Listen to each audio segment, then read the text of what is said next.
That would be great. I welcome you to today's meeting. And Ruben, if you would show us on the screen the prayer.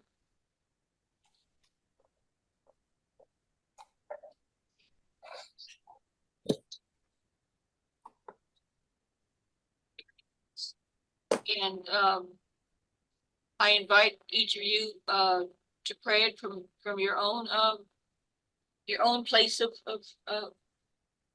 where you are today. So together we pray, all powerful God, you are present in the whole universe and in the smallest of your creatures. You embrace with your tenderness all that exists. Pour out upon us the power of your love, that we may protect life and beauty. Fill us with peace, that we may live as brothers and sisters, harming no one.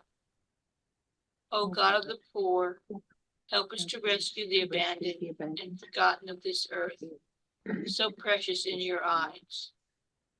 Bring healing to our lives, that we may protect the world and not prey on it, that we may sow beauty, not pollution and destruction. Touch the hearts of those who look only for gain at the expense of the poor and the earth.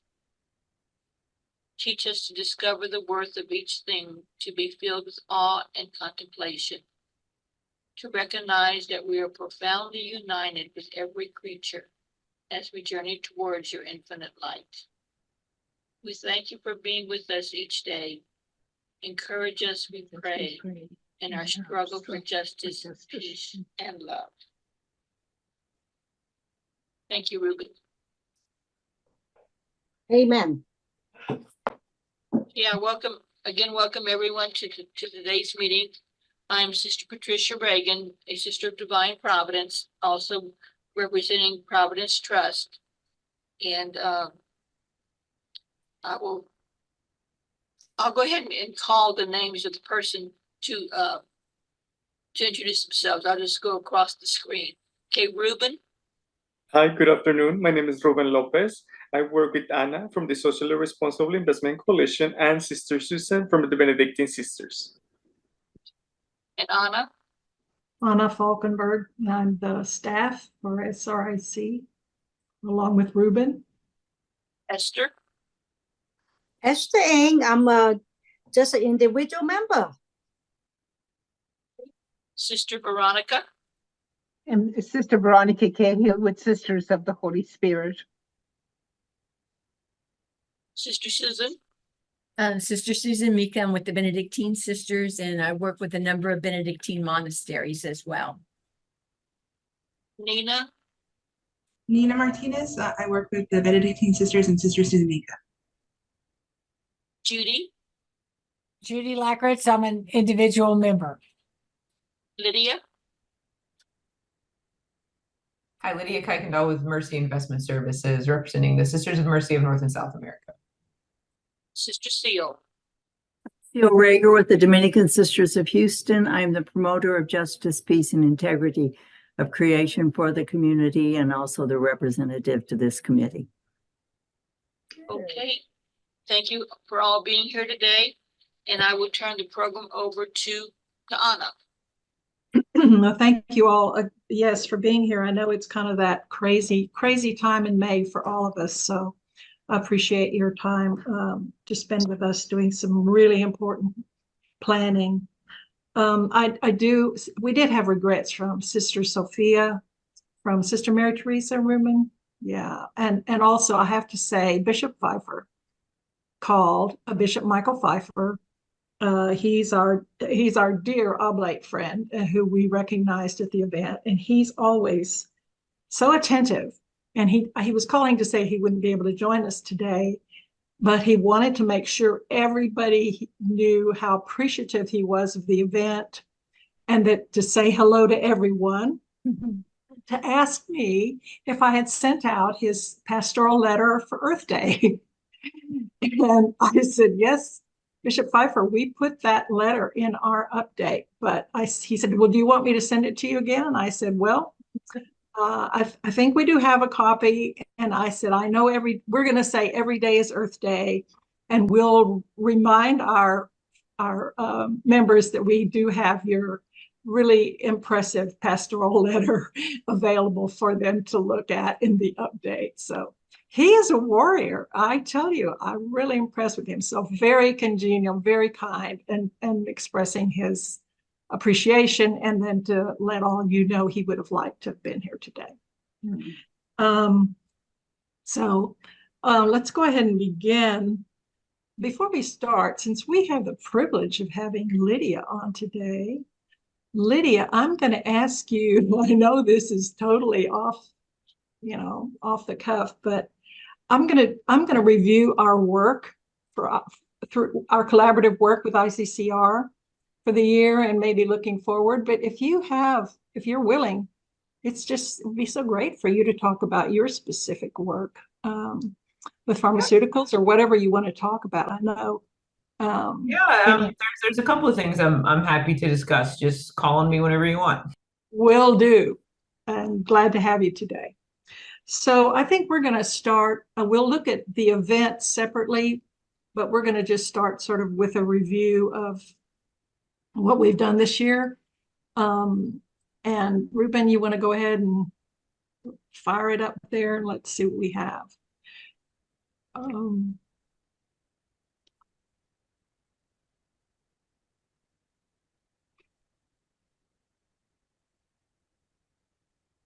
Well, honestly, is this the one from Sister Susan, Ruben?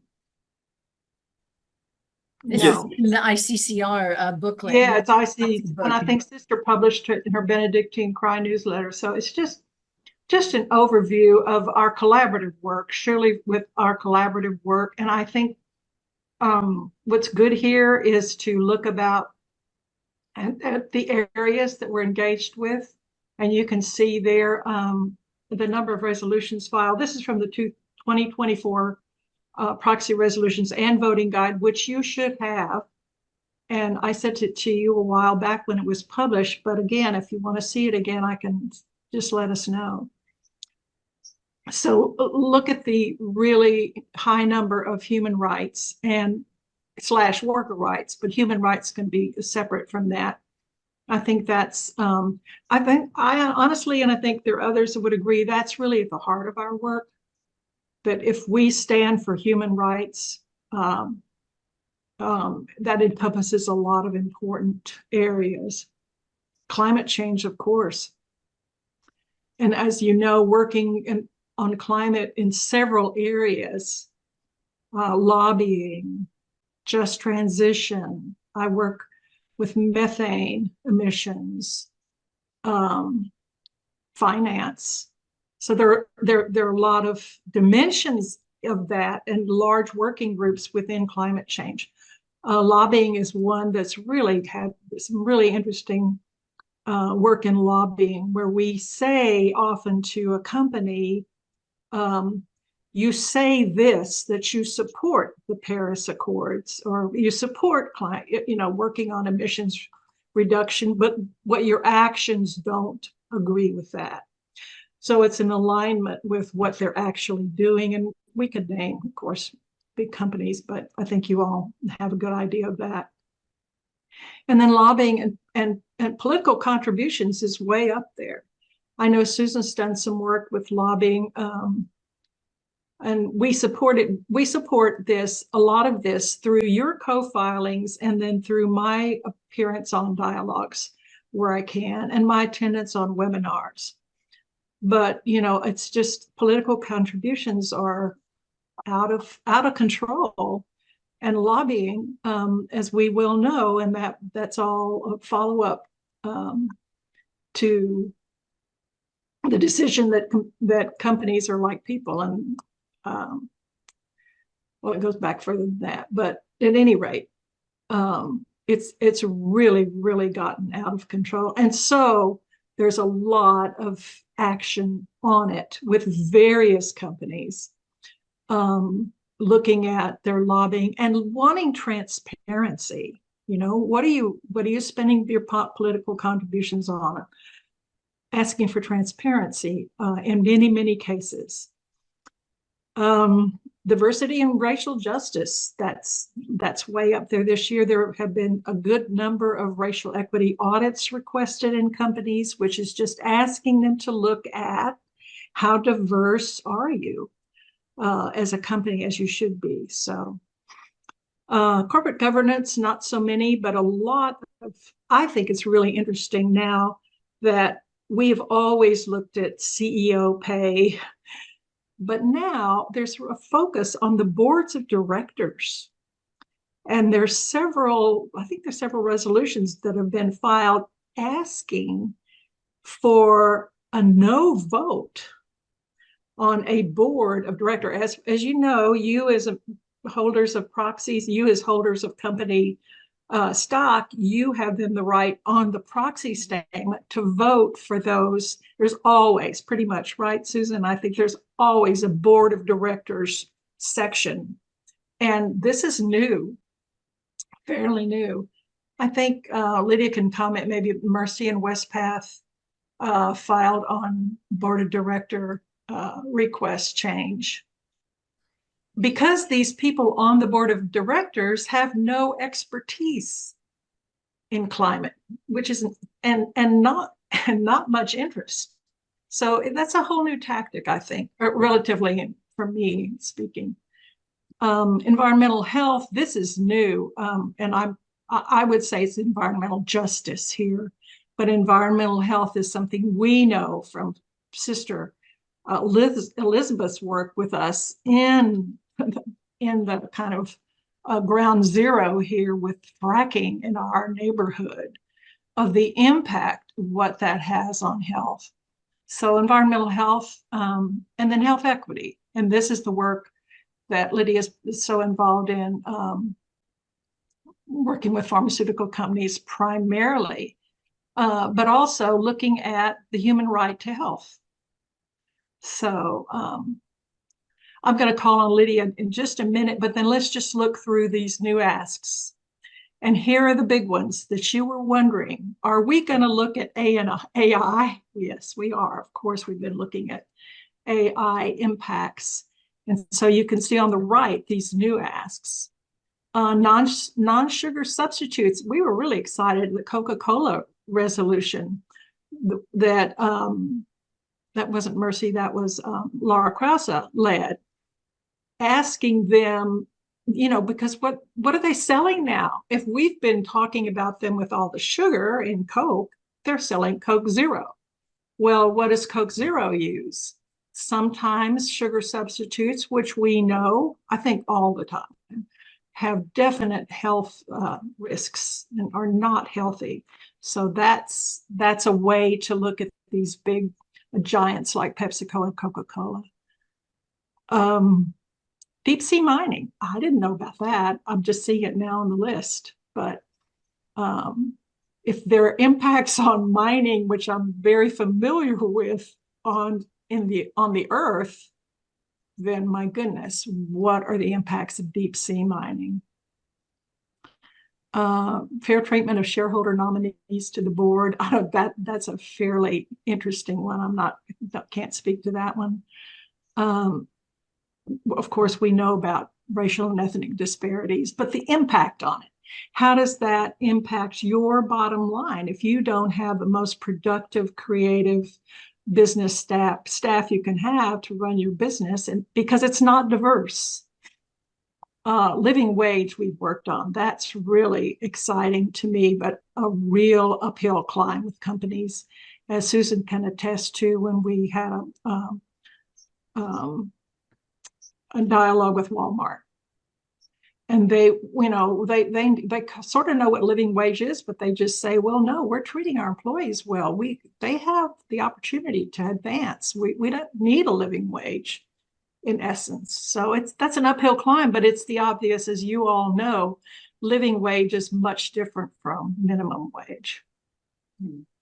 I don't know much about the net zero sector emissions alignment, but again, that's getting that alignment, not to Paris, but to net zero. Proxy voting, I'll just mention that. And then here's a big one, microfiber pollution, which we all know and that's plastics, which degenerate, as we all know, in the waters and such, and are inhaled and swallowed. And then I don't know about this, but we are encouraging freedom of association. So this is a resolution on anti-union expenditures. How much did you spend, Amazon, in that battle? Remember, we talked about that, to keep people from joining a union. So, okay, I'm getting preachy here. So I'm going to just get quiet a minute and ask Lydia to comment as she would like. Susan, you as well. Oh, And I wait, we have a question. Okay, sorry. You know, Judy. you know any details on the AI transparency report? Like what would they be looking for? I think I've been on some of those dialogues. They're looking for you to acknowledge there's a way that you can, there's a stamp. Help me out here, some of you, if you want to. There's a stamp that can be placed on an image that it says it's an AI. So you know that image. So it's really, that's the transparency I think we're looking for. Lydia, I'll see if you want to chime in on that. It's just, there's a lot going on with AI, as we all know, but what we're looking at is the impact, the dangers. And so the dangers, of course, of deep fakes, and we're aware of some of them already, but asking those tech companies to be able to verify or let us know that they've used an AI image. That's a small piece of it, Judy. Okay, I'm going to ask Susan. I'll just add a little bit to that, because Yeah, that'd be great. you know, the thing is that, like, we've been trying to study it, and there's so many new words to learn and definitions and that type of thing too. And the companies are trying to say to us, like, you're already using it with Google Maps, and you've used it with Alexa and Siri and all these other kinds of things to try to allay your fears. And so, you know, in that sense, there's so much more concerns, because yes, those seemed relatively harmless. I don't know, but you know, I mean, that's what they're trying to convince us of. So the transparency part is really, really important, because you know, and those that have used Siri or those that have used Alexa or any of these things, you know, how that is. Like, they're redirecting you, they're doing this. Okay, well, that presupposes so much. They know exactly where you are, they know exactly where you turned, and you know, on and on and on. So we're just, you know, trying to ask, like this was with Amazon and that type of thing. So we'll just see what kind of a vote it gets, and then, you know, whether or not other shareholders are asking the questions, because sometimes that's the point of the companies. If the other shareholders agree with you, then we'll do more or whatever. So it's new. It's very, very new this year. So just to say that that's some of the background, in the sense that the companies are trying to lull us into, like, okay, it's okay because you already started using it, and now it could be so much more, you know, with the deep fakes and the, you know, pornography and everything else, you know, that's all in this. So, and yet they will say there's a good side to that. I'm trying to read on, you know, there's a good side to AI. In medical, most of the talk is in medical research, et cetera. So, but I don't know enough about that to go there.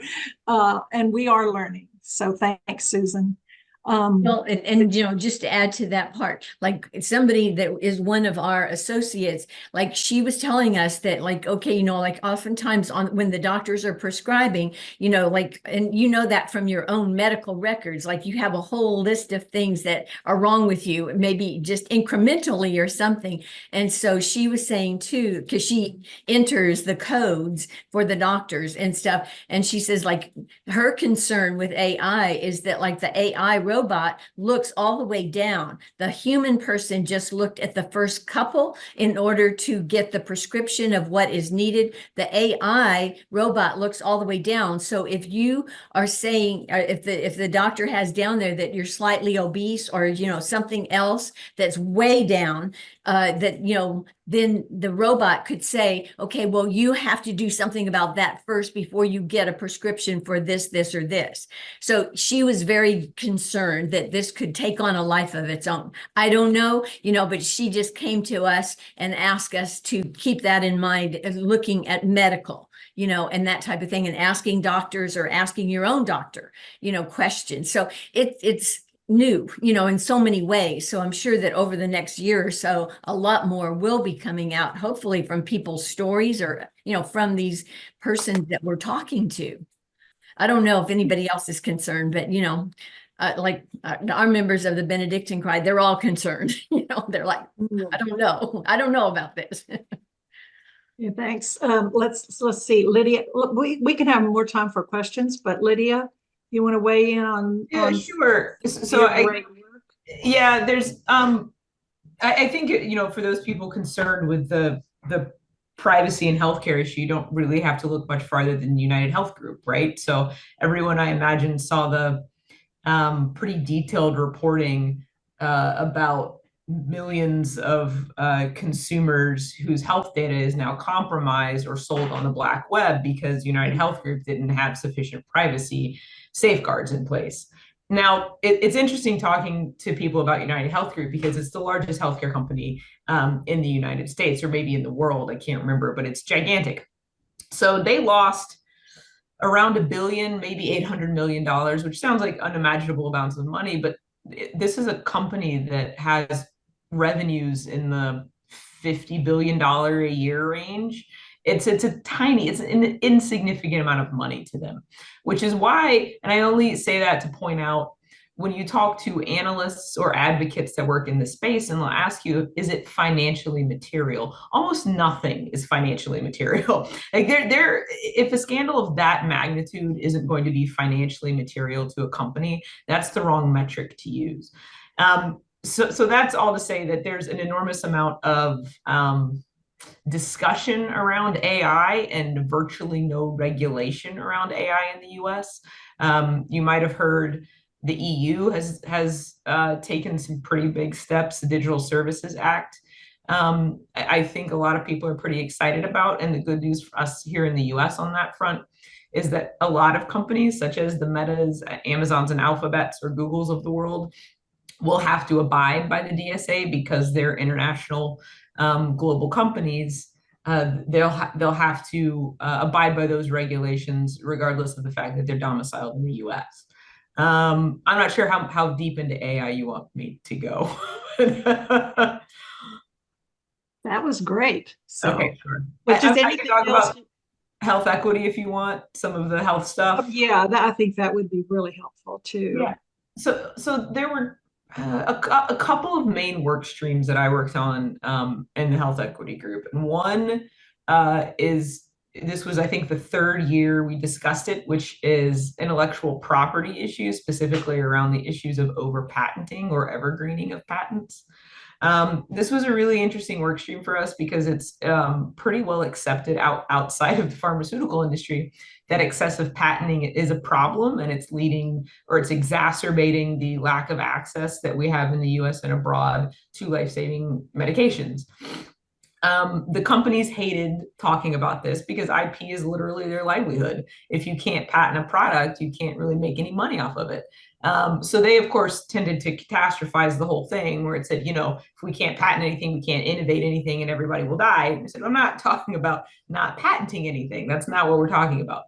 What we were discussing were these sort of secondary and tertiary patents, or continuation patents. So these patents on changing a 5 milligram tablet to a 20 milligram capsule, or methods of delivery patents, or manufacturing patents, not these composition of matter or these basic science benchwork patents that absolutely should carry a 20-year exclusivity on them. We're talking about the ones that extend exclusivity from 20 years to 30 years to 35 to 40 years, so no generic can enter the market.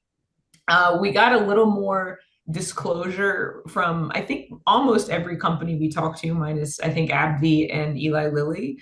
The other 7 companies agreed to some additional disclosures, not great disclosures, to be frank, but we withdrew resolutions at a few, mostly because the conversations had just played themselves out. The companies weren't going to budge. We'd gotten, 3 good votes of around 20%, but it just wasn't really going anywhere. Now that work stream will continue. We just have to figure out the right angle, because I do think that what we learned from that is investors and the regulatory community, as well as academics and NGOs, are interested in this. It's an important issue, and it's one I think we need to continue raising in our community. So we will do that, but exactly what that's going to look like, I don't know yet. The second work stream was new this year to the health space. It will be familiar to, I imagine, everyone on this call, and that we started a Health as a Human Right campaign. And we were sort of talking amongst ourselves about this, and I don't know why it took us this long to come up with it, but we all work across different issue areas and companies, and I do human rights work in the tech space. But none of us, for whatever reason, ever really thought to apply it to the healthcare or pharmaceutical space. And when we started thinking about it like that, we realized it made a lot of sense. Because there's no good metrics really, or KPIs around access to medicine. How do you measure or assess drug manufacturers on their impact to drug access? Because they'll blame states, they'll blame insurers, they'll blame PBM, anyone but themselves, as to why people are dying as to lack of medication. So we realized there's this whole human rights framework available to us that we could avail ourselves of, and especially again because almost all of these companies we talk to are global, multinational, multi-billion-dollar operations. They should be at least familiar with international human rights standards and frameworks. So we started a discussion with 3, Bristol Myers Squibb, Pfizer, and Eli Lilly, at varying levels. Eli Lilly didn't really even have a human rights statement. Pfizer and Bristol Myers Squibb did, but it was lacking pretty significantly in certain areas. And Pfizer and Bristol Myers Squibb, the conversations went very well. We withdrew at both of those because they made significant progress and significant commitments to not only fix their human rights statement, but to conduct due diligence around said statement, which was a pretty big deal. Eli Lilly would barely, I don't think, even talk to us about it. If they did, it was a pointless conversation. But that is work that's going to expand quite a bit next year. We're sending letters to another 6 or 7 pharmaceutical companies in the same vein. And it'll be tailored to the company. If they don't have a human rights policy statement, it's important that you have one. And if you do have one, it's important to make sure you're doing due diligence and assessment around said policy. And one of the sticking points for us is we need to make sure it includes their pricing principles and their access to medicine programs. I think it's a good way for us to discuss how they price their medicines without having to submit proposals around disclosure that we know are just going to get thrown out at the SEC. So I'm pretty excited about that particular work stream. I think that there's a lot of potential for it.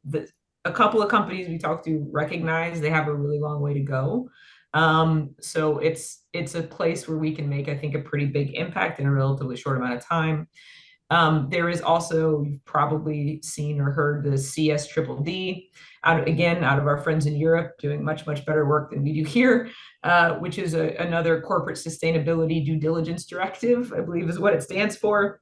So large global companies, so J&J's, Pfizer's, Novartis, all of these drug manufacturers will have to comply with certain human rights standards above and beyond what they'd had to do before.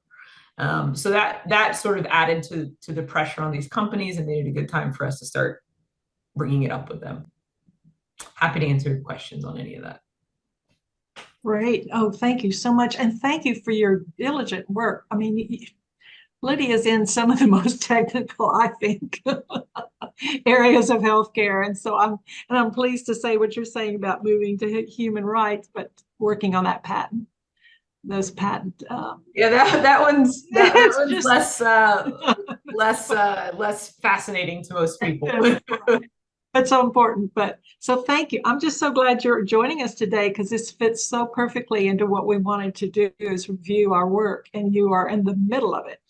But now we will take some questions, but I'm going to throw this also out. Ruben, I thought it was a plan. I think I planned my time wrong, thinking we only met for an hour or so. We're going to spend some good time on this before 2. Is of course the threats. I mentioned this in my little update at the event, but I just touched on it, and Susan has been following it very closely.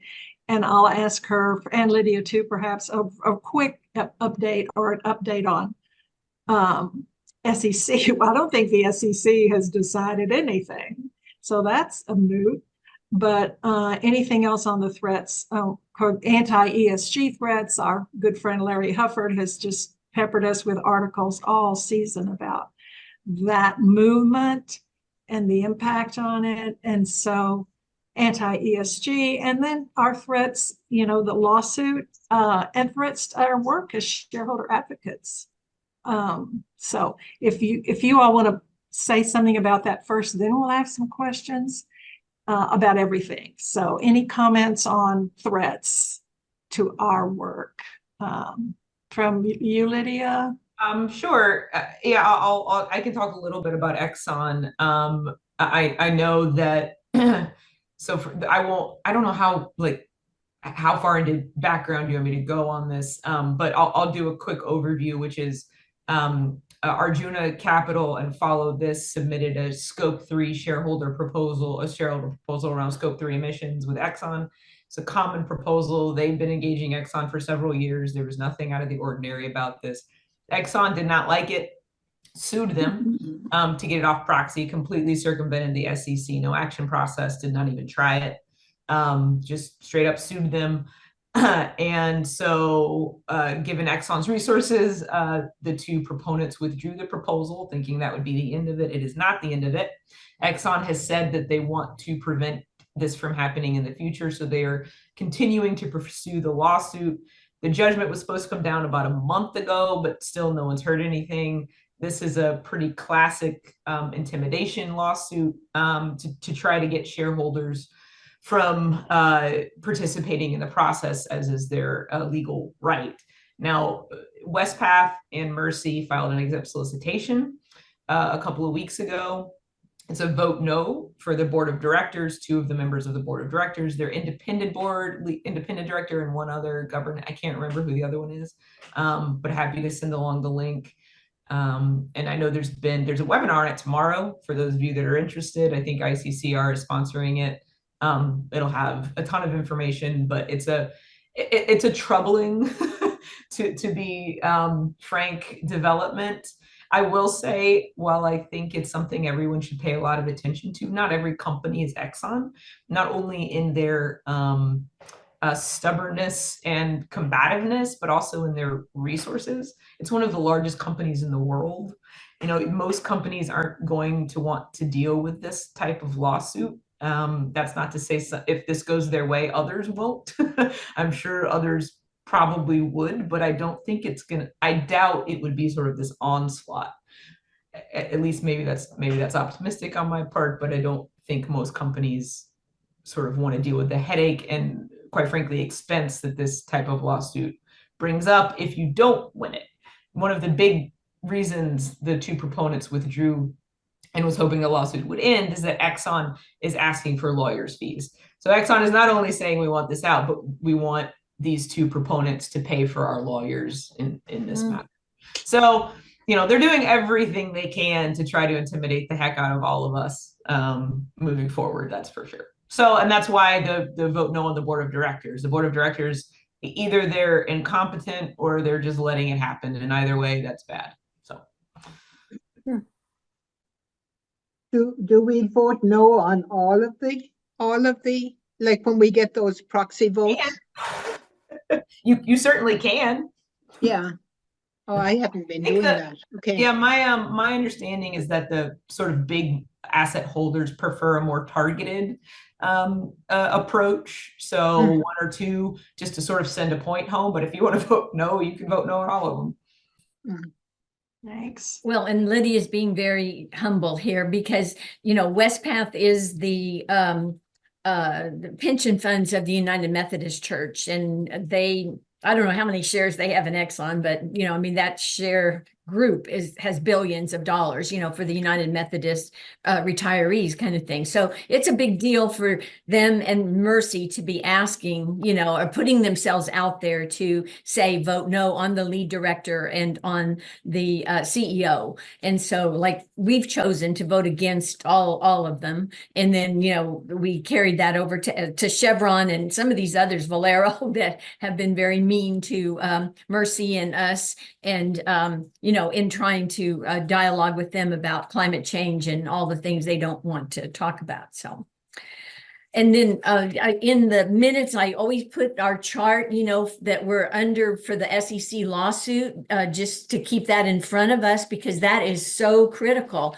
The judge has given himself, I think it's like the 8th or 9th extension to now talk about it in May. So we're in May now. So we'll see if the judge makes the ruling. We went into this lawsuit in the way that we did because both sides presented their sides, et cetera. And then the judge makes the determination.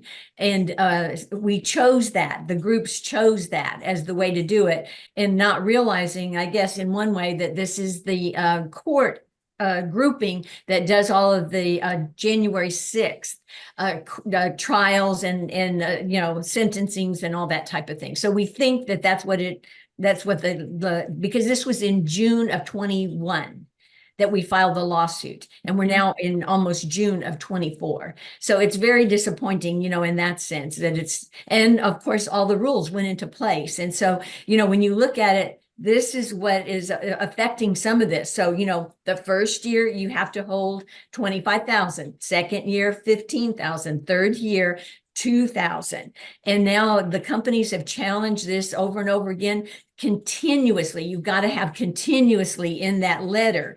And some of the groups don't want to put it in for you. We went back and forth with Greystone, Morgan Stanley this year about that. And so Exxon kicked our letter back and we had to redo it, et cetera, et cetera. So and I think that's what ended up happening sort of with Ajuna and that group called Follow This that filed a lawsuit. They didn't, whatever year it was in, they didn't receive that amount, so that was also conflicting the situation as well, because Exxon said that they were just being frivolous. So, all of these things come together in what we're doing every day. And I mean, I just keep saying that, but it's so true. It affects us every single day.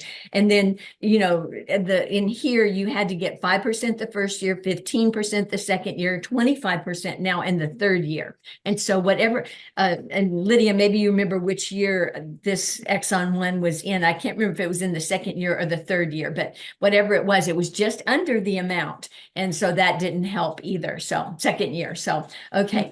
And so, previously, just to remind you, we only had to get 3% the first year, 6% the second year, and 10% the third year. So, we were bracing for it to be raised, but not like this.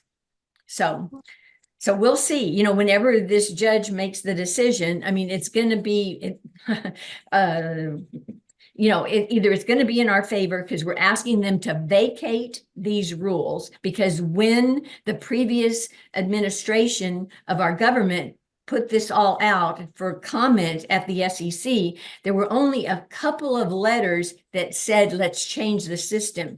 And then in the end, they tried to prove that those letters were falsely submitted by people that maybe didn't exist. But the rest of us that all put our letters in and they were publicly available, we all said the system was working. So you see, that's what we're up against. And then, of course, we could talk incessantly about the anti-ESG, because our one branch of our Congress is trying to bring us down and really destroy this system of shareholder rights. That's how I feel about it, because, they say companies only have to make money. They shouldn't have to answer all these questions. And that's just the bottom line out there that they're constantly spewing.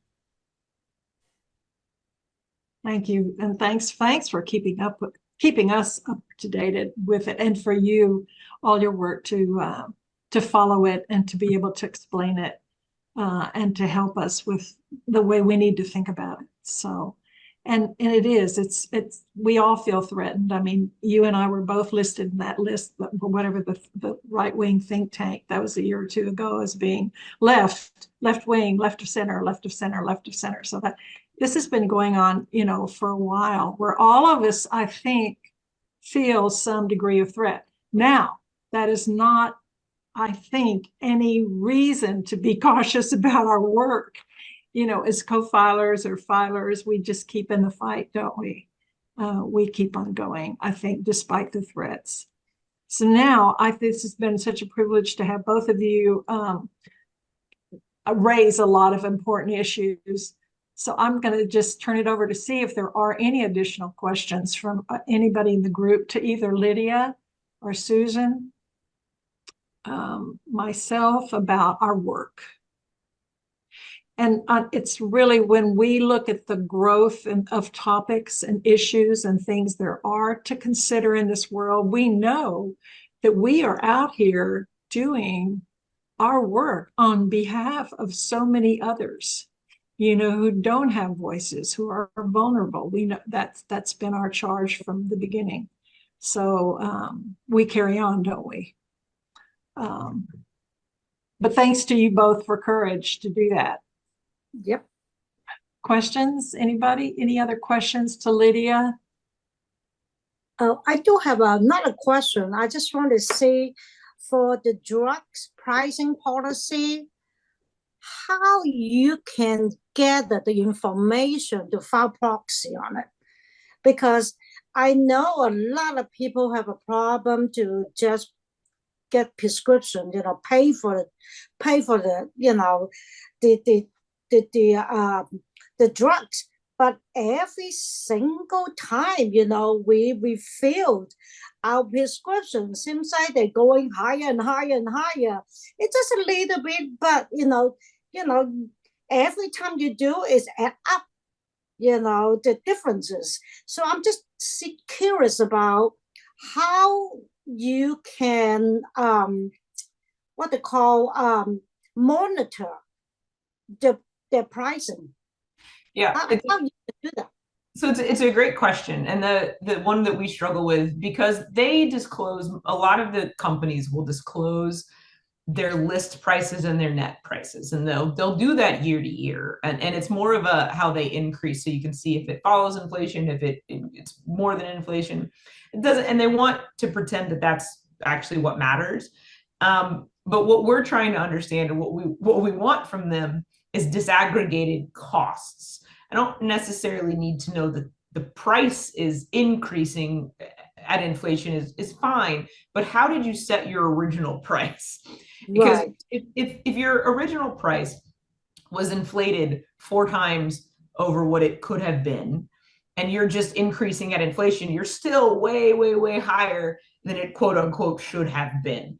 So our biggest ask and interest has always been disaggregated costs that the SEC has very clearly told us is micromanagement and we need to stay away from, which is why when we ask these companies things like their patenting practices and to do human rights impact assessments around their pricing principles, to sort of find a way to ask the question we can't ask or we have been told we can't ask. So we try to come up with these creative ways to understand more about how pharmaceutical companies set prices on products, because they're incredibly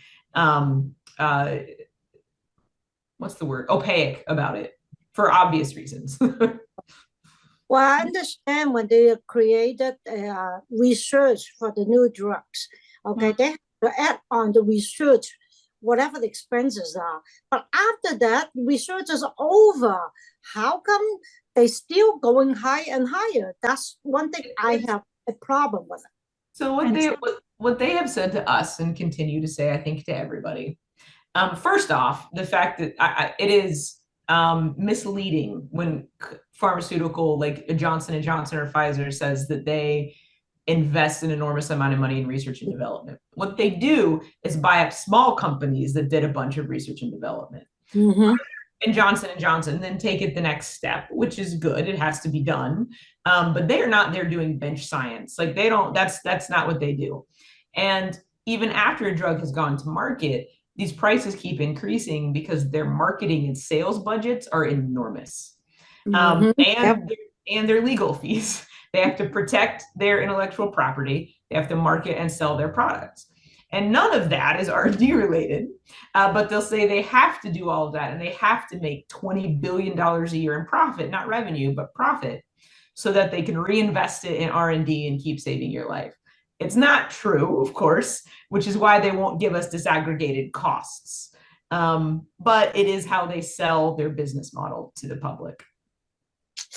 And I think also, Esther, remember, I think we reported this back in October or whatever. Remember the President Biden got passed and I think signed the bill to allow Medicare to negotiate their prices. Okay, so all the companies were suing the government over that bill.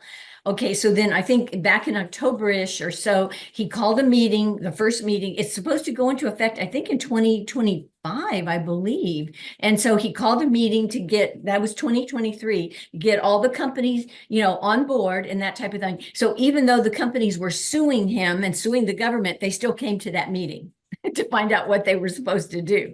So I haven't really heard anything since then. So I don't know. I mean, you know, it's still on the go and that bill is passed and signed and that type of thing. I don't know where the lawsuits are, but. Yeah, they sued, but they lost last week, I think, last week. Now, I'm sure they'll. that? Okay. I'm sure I'm sure they'll appeal it, but they lost. Okay, good. I hadn't heard that. Oh, that's news. That's big news, Lydia. Yeah. Wow. So anyway, you just see the you know, cat and mouse and back and forth. Yeah. But they came to that meeting because of course they want to keep all their meds on to Medicare patients. So so that could be big. I mean, that could be big if Medicare can, you know, negotiate. Great. Any other questions to Lydia, Susan, or any of the rest of us? No, thanks for sharing that. I hadn't seen that. So I think here in Texas, it's been, you know, like taken up with all the flooding and stuff like that. So. Okay, well, we're going to do a few more things, I think, that relate to this, our work. Ruben, I think we had a couple of more slides, so we'll do that and then we'll take a small break or no break and move on to the event. So our work, and again, there is so much going on, and I think that so much needs to be going on, that we take our victories where we can, don't we? So any other questions? Do I see any hands raised? Yell out if we're missing anybody. No? Okay, well, again, thanks to Lydia and Susan for giving us a lot of helpful information. It's getting so complicated, but I think everything Lydia's talked about drug pricing and patents has been really helpful because it's kind of, you know, it helps us understand the complexities of it. So thanks again. Okay, Ruben, let's see what else is next. I know we had some articles I just wanted to kind of mention. Okay, of course, I'll put them up. Yeah.